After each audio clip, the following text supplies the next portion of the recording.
Shaped by the heat, the city of Phoenix is surrounded by cacti, succulents, and desert flora scattered throughout and spewed upon the sandy rocks. In this unique and harsh environment, giants from deep below the earth rise up. Heaps of rock and dust and petrified mud interspersed with the flat and bare desert scape.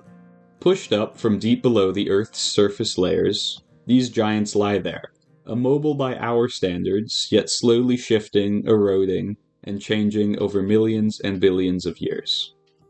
Here in the desert, we can see what lies beneath. We can see the structure of our planet on its most superficial layer.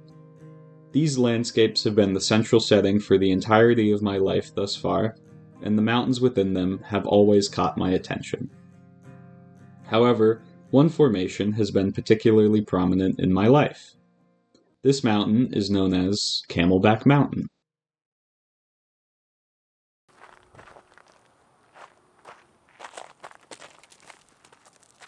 Exploring areas on Camelback Mountain has been an enjoyable way to spend my days, but there is one place in particular that I had been eyeing for quite some time.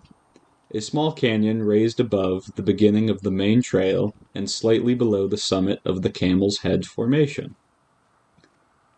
A footpath guides me until I reach the base of the canyon, densely packed with palo verde trees, an assortment of shrubberies, and the occasional young saguaro cactus.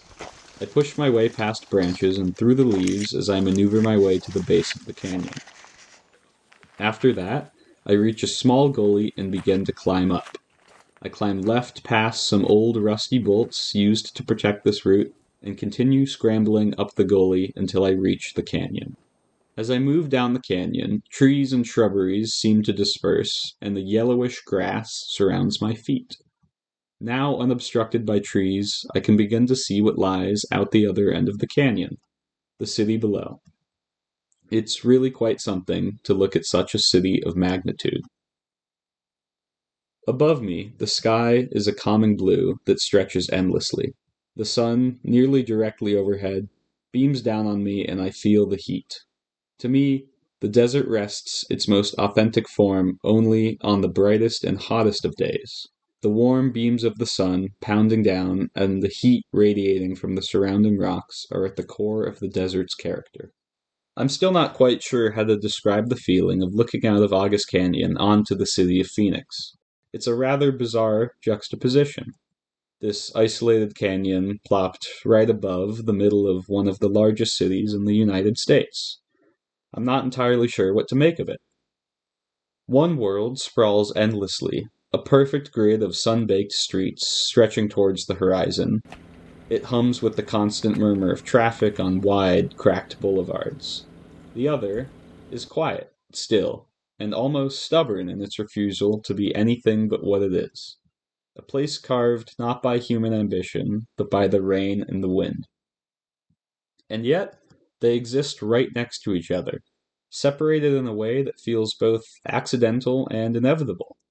I wonder if anyone down there ever looks up and sees this place, if they even know it's here.